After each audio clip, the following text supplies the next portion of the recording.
Hello friends, स्वागत है आप सभी का अपने चैनल आर के स्टडी आईक्यू में। तो फ्रेंड्स, आज का हमारा टॉपिक रहने वाला है मौलिक अधिकार मीन्स फंडामेंटल ड्यूटीज़।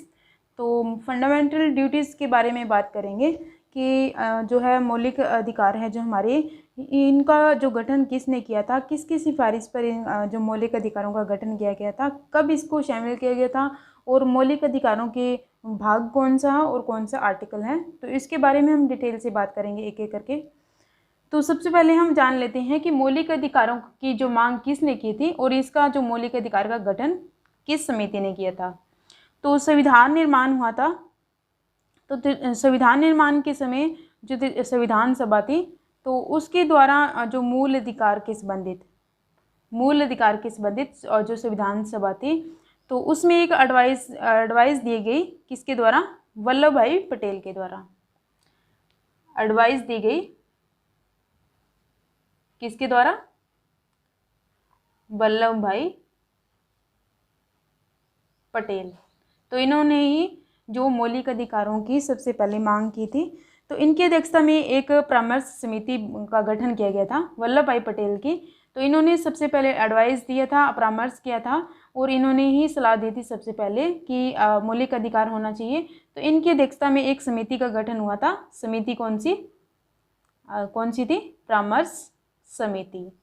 परामर्श समिति का गठन किसने किया था, परामर्श समिति का गठन किसने किया था, वल्लभ भाई पटेल ने। तो इनके अध्यक्षता में समिति गठित की गई थी, किसके लिए, मौलिक अधिकारों के परामर्श के लिए।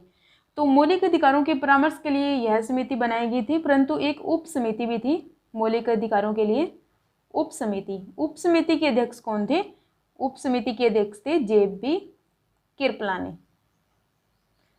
कृपलानी। इनकी उप समिति थी और वल्लभ भाई पटेल की समिति थी। तो इन दोनों समितियों का गठन किया गया था। तो इन दोनों समिति की सिफारिश के आधार पर ही जो भारतीय संविधान में, जब इन दोनों समिति ने सिफारिश की कि मौलिक अधिकार होने चाहिए हमारे संविधान में, तो इनकी सिफारिश पर भारतीय संविधान में जो भाग 3 मौलिक अधिकारों के संबंधित है का प्रावधान कर दिया गया था। भाग 3 मौलिक अधिकारों के संबंधित मौलिक अधिकारों का प्रावधान कर दिया गया था इन दोनों समिति के कहने पर। कौन सा भाग 3 में मौलिक अधिकार है। ये क्वेश्चन एग्जाम में पूछा जा सकता है कि जो मौलिक अधिकार है कौन से भाग में है, या भाग 3 में क्या दिया गया है, मौलिक अधिकार है। तो ये आपको समझ में आ गया होगा कि किसकी अध्यक्षता में ये समिति गठित हुई थी या किसकी सिफारिश पे ये मौलिक अधिकार की मांग की गई थी। तो मूल अधिकार है जो भारतीय संविधान की एक मुख्य विशेषता है, हमारी जो मौलिक अधिकार है हमारे, वो एक हमारे संविधान में एक इनकी अलग ही विशेषता है। तो भारतीय संविधान का जो भाग हमने पढ़ लिया था कि भाग 3 में जो मौलिक अधिकार दिए गए हैं, परंतु इनका आर्टिकल कौन सा है, आर्टिकल है 12 से 35 तक। तो पीछे हमने पढ़ा था नागरिकता का टॉपिक किया था, उसमें 5 से 11 तक नागरिकता थी और 12 से 35 तक क्या है, मौलिक अधिकार। तो आपने 12 से 35 तक याद रखना है, 12 से 35 तक क्या है, मौलिक अधिकार। तो भारतीय संविधान में मौलिक अधिकार है। संविधान का जो भाग 3 है उसमें मूल अधिकारों की जितनी एक्सप्लेनेशन दी गई है उतनी किसी विश्व की किसी भी जो संविधान में नहीं दी गई है। समझ गए होंगे आप। जैसे हमारे संविधान में मौलिक अधिकारों से संबंधित जितने भी प्रावधान किए गए हैं या जितनी भी एक्सप्लेनेशन की गई है, उतनी किसी भी देश के संविधान में नहीं की गई है। तो अगर हम बात करें कि मौलिक अधिकार कहाँ से लिए गए हैं, तो ये लिए गए हैं अमेरिका से। कहाँ से, अमेरिका से। तो ये क्वेश्चन ये भी बन सकता है कि मौलिक अधिकार कहाँ से लिए गए हैं, अमेरिका से। ठीक है। और सबसे इम्पोर्टेंट जो क्वेश्चन है कि हमें कितने मौलिक अधिकार प्राप्त हैं, तो कितने मौलिक अधिकार प्राप्त हैं इसके बारे में हम डिटेल से पढ़ लेते हैं। तो जो भारत का जो मूल संविधान है, मूल संविधान में कुल कितने प्रकार के जो मौलिक अधिकार थे, मूल संविधान में हमें जो 7 प्रकार के मौलिक अधिकार प्राप्त थे, 7 मौलिक अधिकार, 7 मौलिक अधिकार प्राप्त हैं हमें। परंतु बाद में क्या हुआ कि जो 7 पहले थे मूल संविधान में, परंतु एक 44वां संविधान संशोधन हुआ था। 44वां संविधान संशोधन हुआ था। कब हुआ था? 1979 को। ये हमने पहले भी किया हुआ है। तो 1978 को संविधान संशोधन हुआ था, 44वां 44वां। तो इसके तहत जो हमारा जो संपत्ति का अधिकार है, राइट टू प्रॉपर्टी है, राइट टू प्रॉपर्टी को ख़त्म कर दिया गया था इसके द्वारा।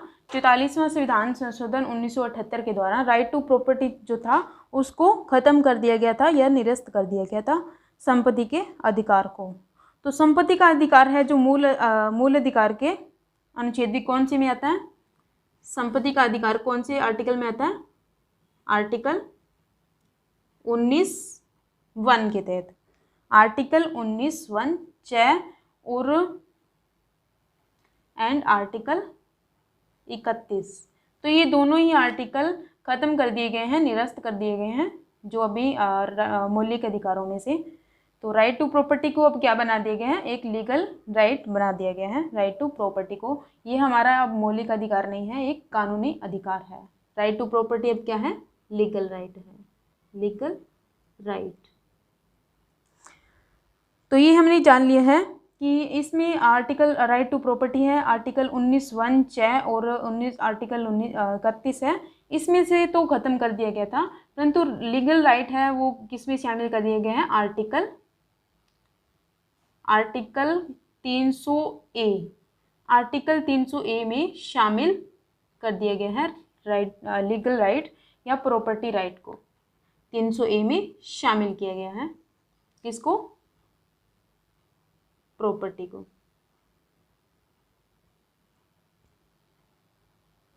ठीक है। तो इस तरह जो वर्तमान में भारतीय नागरिकों को कुल कितने मूल अधिकार प्राप्त हैं? तो वर्तमान में हमें कितने मौलिक अधिकार प्राप्त हैं? तो अब मौलिक अधिकार प्राप्त हैं 6। वर्तमान में कितने प्राप्त हैं? 6। तो 6 कौन कौन से हैं? अब इनके बारे में डिटेल से जान लेते हैं। तो सबसे पहले हमारा आर्टिकल है जो अधिकार है वो है समानता का अधिकार। जैसे जैसे मैं करवाऊंगी वो सीरियल वाइज ही होगा, और वैसे ही जो एग्ज़ाम में पूछा जा सकता है कि फर्स्ट जो अधिकार हमारा कौन सा है आर्टिकल। तो फर्स्ट जो हमारा अधिकार है वो है समानता का अधिकार, समानता का अधिकार, समानता का अधिकार। ठीक है। और सेकंड जो है, सेकंड कौन सा है? स्वतंत्रता का अधिकार, स्वतंत्रता का अधिकार। समानता का अधिकार जो आर्टिकल इसमें कौन से आर्टिकल से है? समानता का अधिकार ये आर्टिकल है 14 से 18 तक, और स्वतंत्रता का अधिकार है इसका आर्टिकल है आर्टिकल 19 से 22 तक। स्वतंत्रता का अधिकार आर्टिकल 19 से 22 तक दिया गया है। और थर्ड है शोषण के विरुद्ध,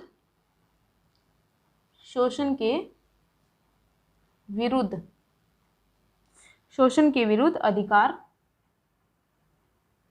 इसका आर्टिकल कौन सा है? इसका आर्टिकल है 23 से 24 तक। स्वतंत्रता का अधिकार हमने किया था 19 से 22 तक, और शोषण के विरुद्ध अधिकार है 23 से 24 तक। और जो फोर्थ अधिकार है हमारा वो है धार्मिक स्वतंत्रता।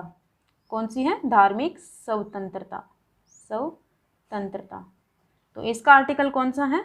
इसका है 25 से 28 तक। धार्मिक स्वतंत्रता कौन सी आर्टिकल में दिए गए हैं? 25 से 28 से। तो फिफ्थ हमारी स्वतंत्रता कौन सी है? संस्कृति, संस्कृति और शिक्षा से संबंधित, शिक्षा से संबंधित। ये भी हमारे जो मौलिक अधिकार है हमारा संस्कृति और शिक्षा से संबंधित। ये आर्टिकल कौन सा है इससे संबंधित? वो है 29 से 30 तक। 6 नंबर पे आता है संवैधानिक उपचारों का अधिकार। संवैधानिक उपचारों का अधिकार। तो संवैधानिक उपचारों का अधिकार, इसका आर्टिकल कौन सा है? आर्टिकल 32, जिससे बी आर अम्बेडकर ने क्या कहा है? संविधान की दिल और आत्मा कहा है इस आर्टिकल को। तो आर्टिकल हमने बीच में 31 नहीं किया है। 31 मैंने आपको पहले बताया था कि 31 जो आर्टिकल है, 31 आर्टिकल, तो ये राइट टू प्रॉपर्टी से संबंधित था। इसको निरस्त कर दिया गया, ख़त्म कर दिया गया और इसे 300A में शामिल कर दिया गया राइट टू प्रॉपर्टी को। तो ये है हमारे 6 जो मूल अधिकार। अब हम इनका एक एक करके विस्तार से बात करेंगे। सबसे पहले हमारा आता है समानता का अधिकार। समानता का अधिकार, समानता के अधिकार में के बारे में हम जान लेते हैं। समानता का अधिकार फर्स्ट जो कौन सा अधिकार है? समानता का अधिकार। समानता का अधिकार, तो समानता का अधिकार संविधान के कौन से भाग में दिया गया है? समानता का अधिकार ये दिया गया है भाग 3 में। और इसका आर्टिकल कौन सा है? आर्टिकल हमने किया था 14 से 18 तक। ये भी आपने साथ साथ में याद रखना है कि समानता का अधिकार कौन से आर्टिकल में है। कौन सा आर्टिकल है इसका? तो वो है 14 से 18 तक। ठीक है। अब इसमें 14 से 18 तक हमें समता का अधिकार या समानता का अधिकार प्रदान किया गया है। तो आर्टिकल 14 है, आर्टिकल 14 है जो, वो समता के अधिकार का एक मूल सिद्धांत है। मूल सिद्धांत कौन सा है? आर्टिकल 14 है जो, वो समानता के अधिकार की जो मूल संविधान की जो व्याख्या करता है पूरी तरह कि समानता का अधिकार कैसे प्राप्त है हमें। और आर्टिकल जो 15 और 18 हैं वो आर्टिकल के 14 हैं जो उसके उदाहरण हैं। ये व्याख्या करता है किसकी? समानता के अधिकार की। और जो 15 और आर्टिकल 18 तक है ये क्या है? इसके उदाहरण है। उदाहरण है किसके? आर्टिकल 14 के। ठीक है। तो आर्टिकल 14 हम कर लेते हैं कि आर्टिकल 14 में क्या दिया गया है। आर्टिकल 14 में क्या है? आर्टिकल 14, तो इसके अकॉर्डिंग जो कानून के समक्ष समानता है, इसमें दिया गया है कानून के समक्ष समानता। ये जो आर्टिकल है ये वेरी वेरी इंपॉर्टेंट है। मास्टर कैडर के लिए ये खास क्वेश्चन है। अभी जो मास्टर कैडर हुआ था इसमें भी ये क्वेश्चन पूछा गया था कि कानून के समक्ष समानता या कौन से आर्टिकल में है, या आर्टिकल 14 में क्या दिया गया है? तो वो है कानून के समक्ष समानता। ठीक है। तो कानून के समक्ष समानता कैसे है? इसका मीनिंग है कि कानून के आगे सभी समान है, कोई भी छोटा बड़ा या अमीर गरीब नहीं है, सभी को एक जैसा न्याय मिलेगा, किसी के साथ भी कोई भेदभाव नहीं किया जाएगा। तो कानून के या न्याय के समक्ष सभी समान ही होते हैं, तो किसी के साथ कोई भी भेदभाव नहीं किया जाएगा। परंतु जो हमारे प्रेसिडेंट है या गवर्नर है, इन दोनों को कोई भी इन्होंने कोई भी क्राइम किया है तो उनको गिरफ्तार नहीं किया जाएगा और न ही इन्हें सज़ा मिलेगी, और सभी के साथ कानून की जो समानता होगी। परंतु इन जो हमारे हेड होते हैं, हमारे भारत के हेड होते हैं या हमारे राज्य के हेड होते हैं, उनको कोई भी सज़ा नहीं होती है, कोई भी गिरफ्तारी नहीं होती है। परंतु होते हैं कोई भी नेता, तो उनको जो इनका कार्यकाल होता है उसके बाद में उनको गिरफ्तार या सज़ा दी जा सकती है। तो आगे हमारा आर्टिकल आता है आर्टिकल 15। आर्टिकल 15 में क्या दिया गया है? आर्टिकल 15 में दिया गया है कि जो धर्म, मूल वंश, जाति, लिंग या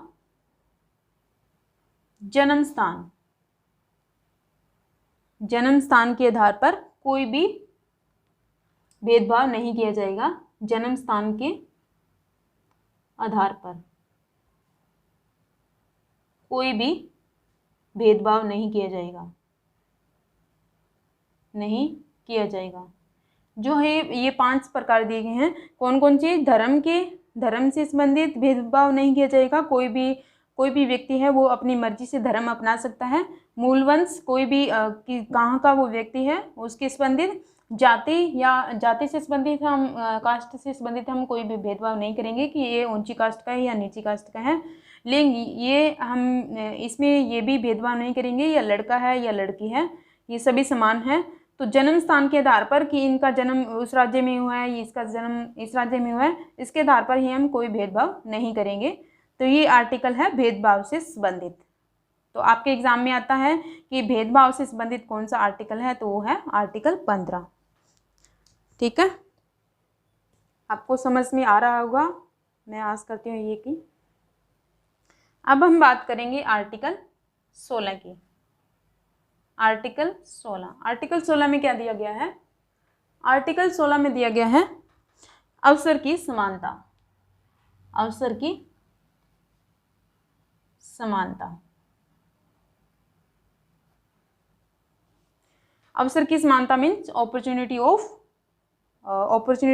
अवसर की समानता, कोई भी जॉब के बारे में अपॉर्चुनिटी सभी के लिए इक्वल हो। तो इसका अर्थ है, अवसर की समानता का अर्थ है कि राज्य के अधीन किसी भी पद या कोई भी पोस्ट हो तो उस पर नियुक्ति करनी हो तो उससे संबंधित सभी नागरिकों को समान अवसर प्राप्त होगा। कोई भी जॉब निकले या पोस्ट निकले पंजाब में या किसी राज्य में, तो उसके लिए सभी एक समान ही उनके एक समान अधिकार होगा उनका।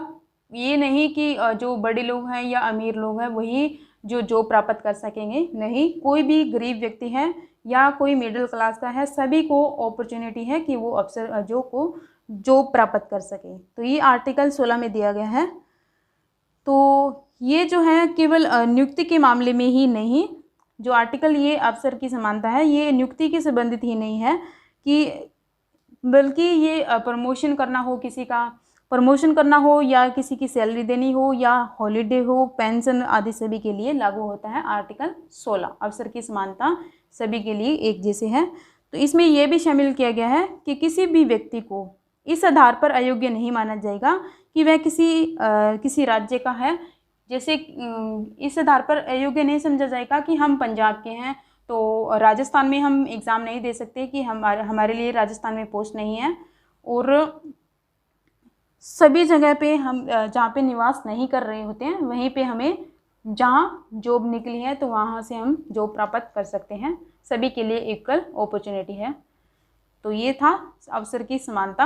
अब हम आगे बात करते हैं आर्टिकल 17 की। आर्टिकल 17 में क्या दिया गया है? आर्टिकल 17 में है अस्पृश्यता का अंत। अस्पृश्यता का अंत मीन्स abolition of untouchability।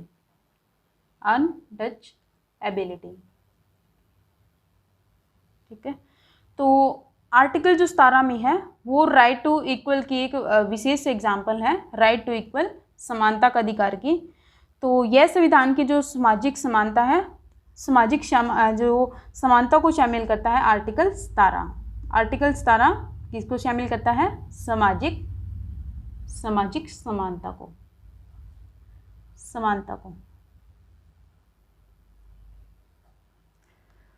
तो आर्टिकल जो 17 है उसके द्वारा इस आर्टिकल के द्वारा जो छुआछूत है उसको पूरी तरह समाप्त करते हुए इसका किसी भी रूप में किए जाने वाला कोई भी मिसबिहेवियर करता है कोई, तो उस पर प्रतिबंध लगाया गया है आर्टिकल 17 के तहत। तो कोई भी व्यक्ति किसी के साथ कोई भी भेदभाव करता है या छुआछूत करता है तो इससे संबंधित आर्टिकल छुआछूत नहीं करेगा, ये आर्टिकल 17 दिया गया है। कोई भी व्यक्ति किसी के साथ भी भेदभाव नहीं करेगा, कोई भी छुआछूत नहीं करेगा कि ये बड़ा व्यक्ति है या कोई छोटा है, कि इसके हाथ का हमने नहीं खाना है या इसके घर पे नहीं जाना है, ये सब खत्म कर दिए गए इस आर्टिकल 17 के तहत। तो अगर कोई ऐसा करता है तो वे एक अपराध माना जाएगा। तो आर्टिकल जो 35 है, आर्टिकल कौन सा, आर्टिकल 35 है, जो आर्टिकल 35 में क्या दिया गया है कि जो संसद है, संसद को जो अस्पृश्यता के संबंध में विधि बनाने की शक्ति दी गई है। आर्टिकल 35 में अस्पृश्यता के संबंध में संसद को विधि बनाने की शक्ति दी गई है। विधि बनाने की शक्ति कौन से आर्टिकल में, आर्टिकल 35 में आर्टिकल 17 से संबंधित विधि बनाने की शक्ति किसको दी गई है, संसद को। ठीक है, तो इस शक्ति का प्रयोग करते हुए अस्पृश्यता अपराध अधिनियम 1955 पास किया गया था। इसका संसद द्वारा कौन सा जो अधिनियम था, अस्पृश्यता अपराध अधिनियम 1955 ये पास किया गया था। तो जिसमें जो है अस्पृश्यता के अपराध के लिए कोई भेदभाव करता है, अस्पृश्यता का से संबंधित कोई अपराध करता है तो उसके लिए 500 रुपये सज़ा है, और 500 रुपये जो सज़ा दी जाएगी उसको, और 6 महीने तक उसको 500 रुपये जुर्माना होगा, और 6 माह तक उसको सज़ा भी दी जा सकती है। और ये अगर ज़्यादा ही हो तो उसको दोनों ही, जुर्माना भी हो सकता है और सज़ा भी। तो और एक बात और है कि जो आर्टिकल 17 है जो, वो मूल अधिकार है, वो केवल राज्य के विरुद्ध ही नहीं बल्कि जो प्राइवेट व्यक्ति के विरुद्ध भी है। कोई भी कंपनी है, कोई भी फैक्ट्री है, उसमें भी ये आर्टिकल लागू होता है, आर्टिकल 17। तो आगे हमारा आर्टिकल आता है आर्टिकल 18।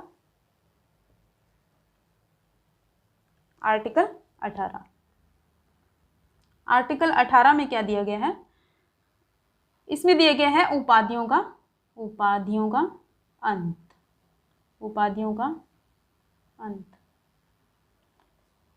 कोई भी हमें उपाधि मिलती है उसके अंत के बारे में है। तो आर्टिकल जो 18 है वो राज्य को उपाधियां देने और नागरिकों को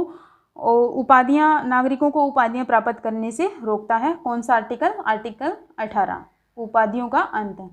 जैसे कोई भी राज्य को कोई भी उपाधि दी जाती है या नागरिक को दी जाती है। तो आर्टिकल 18(1) में क्या दिया गया है, तो इसके अकॉर्डिंग 18(1) के अकॉर्डिंग राज्य मिलिट्री एंड एकेडमिक में शिक्षा से संबंधित सम्मान के सिवाय कोई भी जो है उपाधि प्राप्त नहीं कर सकता। जो भी हमारी स्टेट है, जो भारत की जो स्टेट है, वो मिलिट्री और एकेडमी के अलावा कोई भी और उपाधि दी जाती है तो वो प्राप्त नहीं कर सकता है, वो इसका अधिकार नहीं है। तो सेकंड 18(2) में क्या दिया गया है, फर्स्ट में दिया गया है राज्य का, और 18 में दिया गया है इस अनुच्छेद में कोई भी जो भारतीय लोग हैं, भारतीय नागरिक वो किसी विदेशी राज्य से कोई उपाधि प्राप्त नहीं करेगा। जो भारतीय नागरिक हैं वो विदेशी राज्य से उपाधि प्राप्त नहीं करेगा।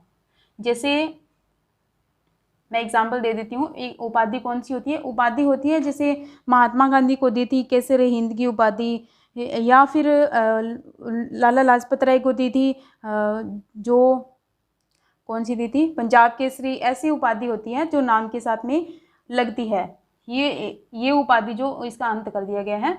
और 18(3) में क्या दिया गया है, 18(3) में दिया गया है कि ऐसा व्यक्ति जो विदेशी हो, विदेशी व्यक्ति के संबंधित है।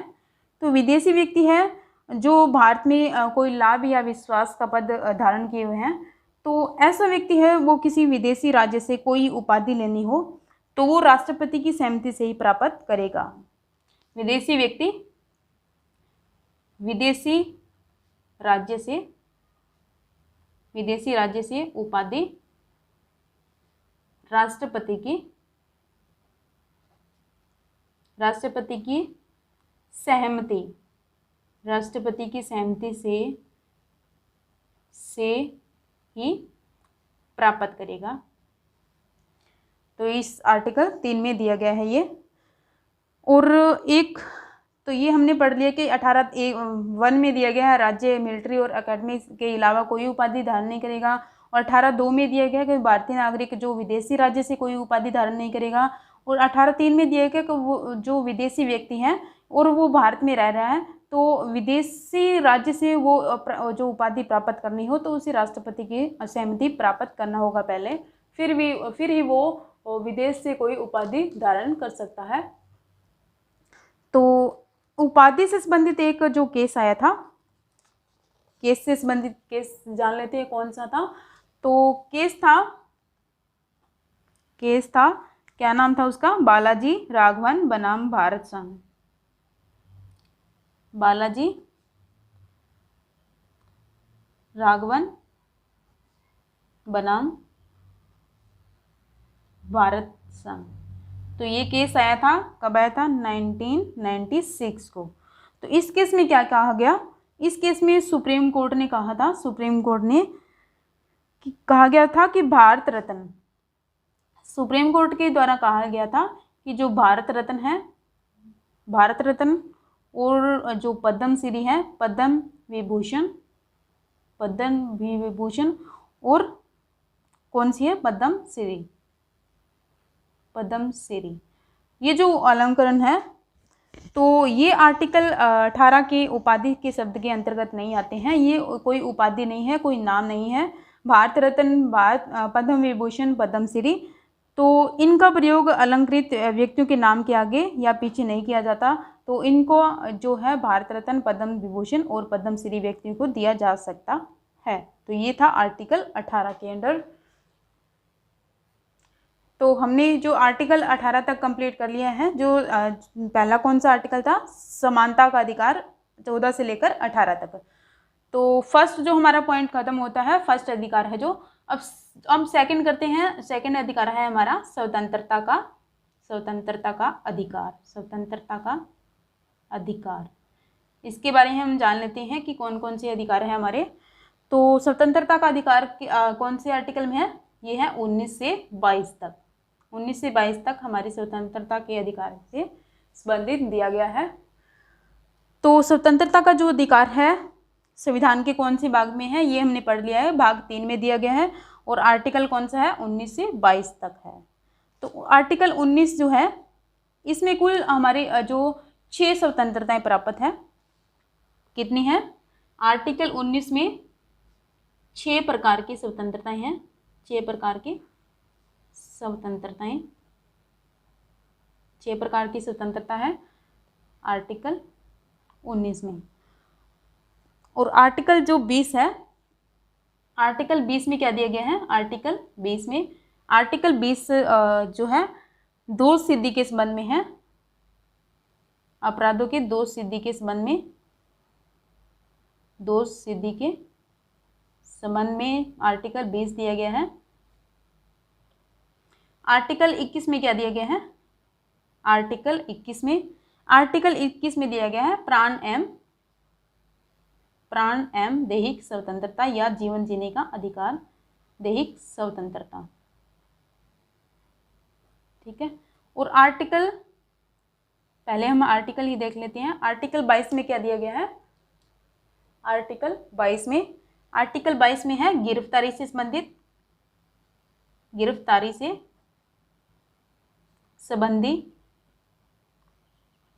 से संबंधित कौन सा आर्टिकल है, आर्टिकल 22। और 20 कौन सा है, दोष सिद्धि के संबंध में। और आर्टिकल 22 हमने कर लिया है।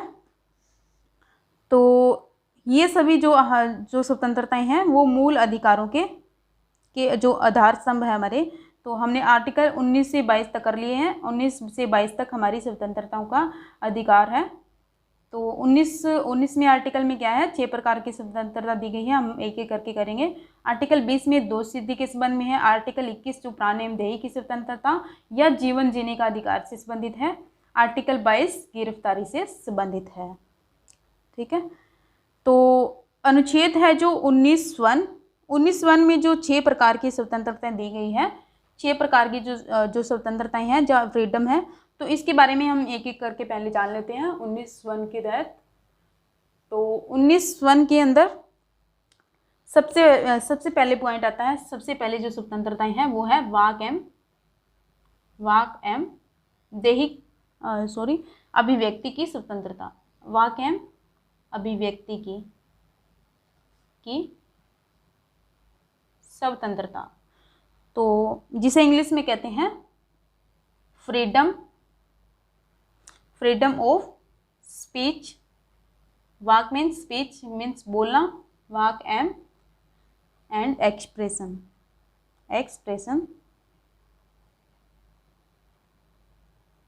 Freedom of speech and expression, अपने अभिव्यक्त करना, अपने विचारों को अभिव्यक्त करना, दर्शाना या बोलने का अधिकार आर्टिकल 19(1) में दिया गया है। तो आर्टिकल 19 जो है वाक एवं अभिव्यक्ति की स्वतंत्रता, ये कौन सा आर्टिकल है?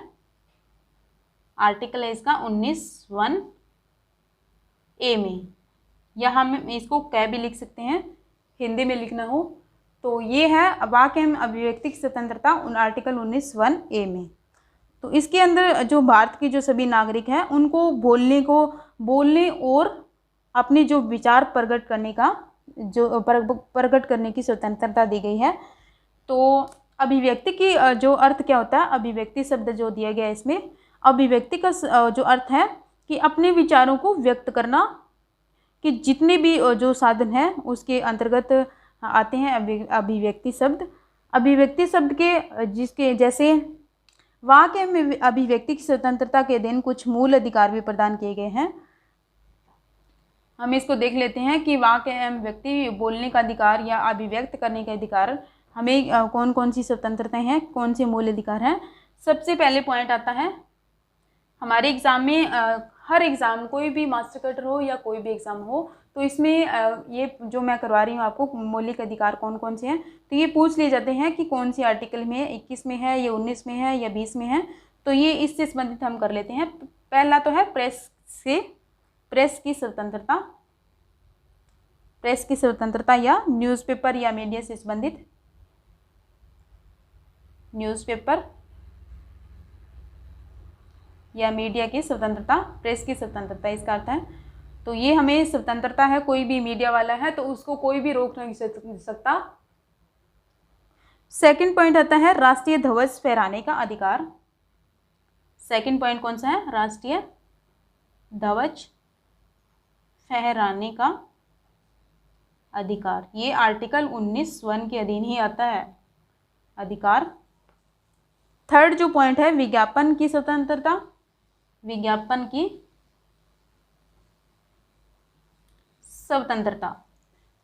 की स्वतंत्रता, अगर हमें कोई एडवर्टाइजमेंट देनी हो तो उसकी हमें स्वतंत्रता है, कोई भी रोक नहीं सकता हमें एडवर्टाइज देने के लिए। फोर्थ जो पॉइंट है हमारा सबसे इम्पोर्टेंट, जानने का अधिकार है, जानने का अधिकार, to know, right to know, जानने का अधिकार, राइट टू नो, ठीक है, ये मोस्ट इंपॉर्टेंट है। जानने का अधिकार कौन सी आर्टिकल में आता है? आर्टिकल 19(1) के तहत, आर्टिकल 19(1) में आता है वैसे। और फिफ्थ पॉइंट है मतदाता को सूचना का अधिकार, मतदाता को सूचना का अधिकार। मतदाता को सूचना का अधिकार कैसे होता है? ये पॉइंट इसमें है, इसमें ये दिया हुआ है कि जो उम्मीदवार खड़े होते हैं कोई भी पार्टी का, तो उनके जो उम्मीदवारों के आपराधिक रिकॉर्ड होता है, कोई भी जैसे दंड कोई सज़ा दी हुई है या नहीं, उनकी संपत्ति कितनी है, उनकी जो कर्ज कितना है उन पर, और शिक्षा की योग्यता कितनी है, तो उसके संबंध में जो मतदाता है या आयोग है, चुनाव आयोग, उसको सूचना प्राप्त करने का ये अधिकार है उसका। तो ये आर्टिकल 19(1) में आता है। 6 नंबर पे आता है, 6 नंबर पे आता है चुप रहने का अधिकार, चुप रहने का अधिकार, चुप रहने का अधिकार मैं वैसे नहीं कह रही हूँ आपको चुप रहना कि आपका अधिकार है कि आप हमेशा चुप रहो, वह नहीं। जिस समय हम राष्ट्रीय गान करते हैं, राष्ट्रीय गान के समय, राष्ट्रीय गान के समय हम बात कर रही हूँ, राष्ट्रीय गान के समय चुप रहने का हमें अधिकार है। 7 नंबर पे आता है सूचनाओं एवं समाचार पत्रों को जानने का अधिकार है। सूचना एवं समाचार पत्रों को जानने का अधिकार, जिसे प्रेस की स्वतंत्रता के स्वतंत्रता में ही आती है। जो हमने प्रेस की स्वतंत्रता सबसे पहले पढ़ा था, न्यूज़पेपर या मीडिया से संबंधित, तो वो सूचना या एवं समाचार पत्रों को जानने का अधिकार भी हमें है। या मीडिया वालों को हर सूचना हमें इन्फॉर्मेशन पहुंचाते हैं, उनको कोई भी रोक नहीं सकता कि आप यहाँ पे क्यों खड़े हो या क्यों ऐसे पूछ रहे हो हमें, तो वो उनका अधिकार है। 8 नंबर पे आता है विदेश जाने का अधिकार। विदेश जाने का अधिकार, यह भी हमारा एक अधिकार है, विदेश जाने का अधिकार। 9 नंबर पे आता है टेलीविज़न रेडियो द्वारा किसी घटना को आंखों देखा हाल प्रसारित करने का अधिकार। कोई भी टीवी हो या फिर रेडियो हो, उसको उसमें हम कोई भी घटना देखते हैं तो घटना को प्रसारित कर सकते हैं, घटना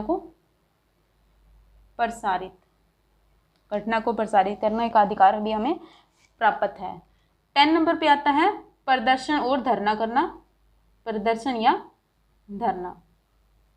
तो ये तो धरना हमारा चल ही रहा है, तो लेकिन जो धरना या प्रदर्शन उस तभी तक होगा जब तक वो कोई लड़ाई में या अहिंसा में परिवर्तन न हो जाए, तभी तक। जैसे हम शांति से कोई प्रदर्शन या धरना कर सकते हैं, परंतु लड़ाई द्वारा नहीं, वो हमारा अधिकार नहीं है।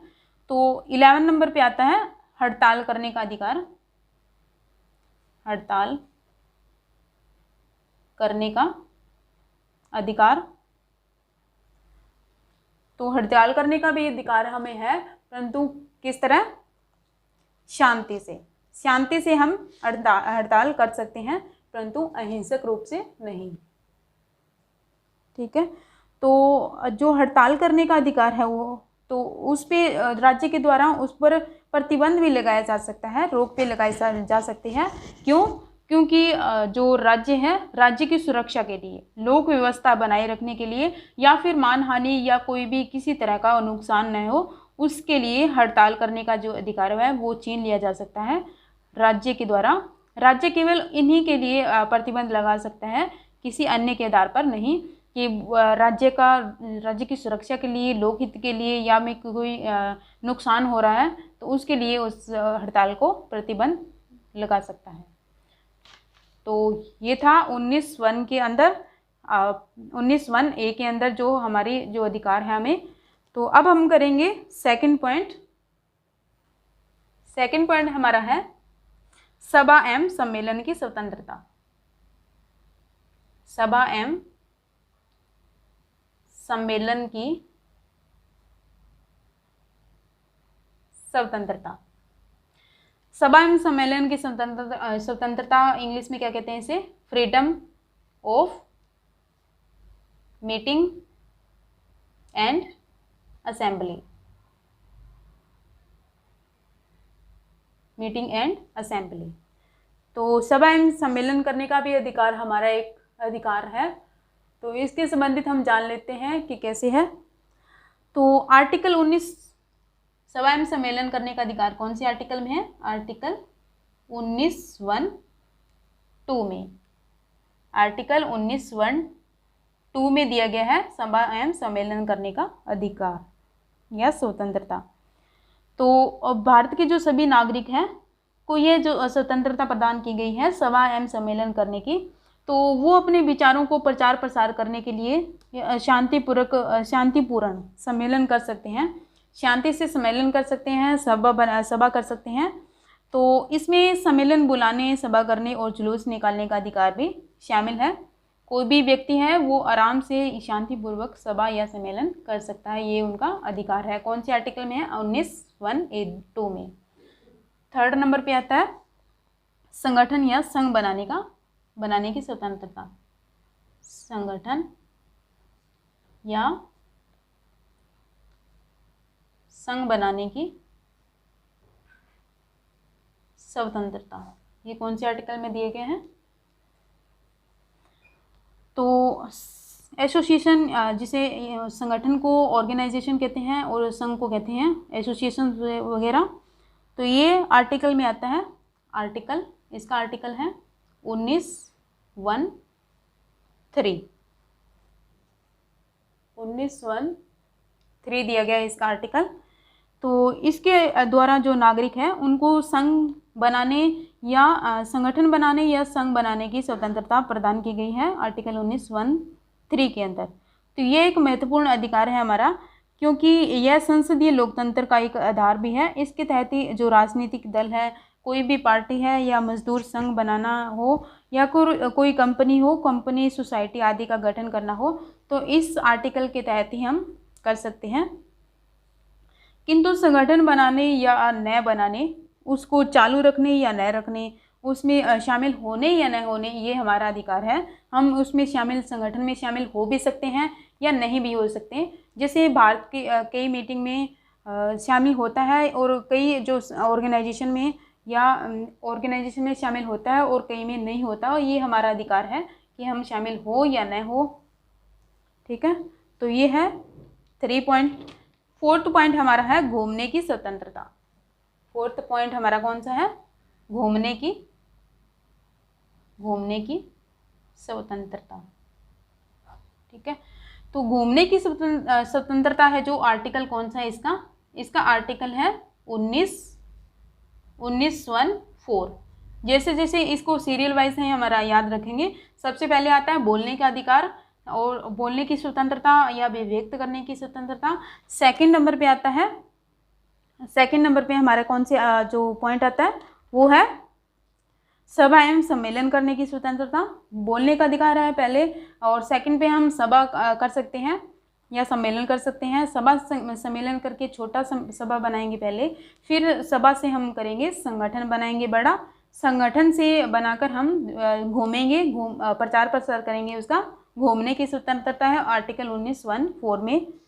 तो घूमने की स्वतंत्रता है जो सभी भारतीय नागरिकों को भारत में किसी भी बिना रुकावट के किसी भी राज्य में घूम सकते हैं, तो उनको घूमने की स्वतंत्रता है। इस तरह जो संपूर्ण भारत है, भारत के नागरिक हैं, उनके लिए एक इकाई की तरह काम करती है जो, परंतु राज्य द्वारा इस पर प्रतिबंध लगाया जा सकता है।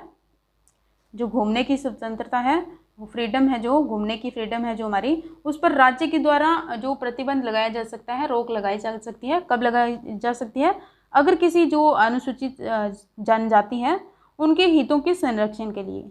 जैसे जो नागालैंड है, उधर पूर्व जो राज्य है, पूर्वोत्तर राज्य है, नागालैंड हो गया, मेघालय, मणिपुर वगैरह, तो जो पूर्वी राज्य हैं उनमें हमें जाने की जो आज्ञा नहीं है, क्योंकि वहाँ पर जो ST लोग रहते हैं, तो उनकी सिक्योरिटी के लिए वहाँ किसी को भी जाने की आज्ञा नहीं है।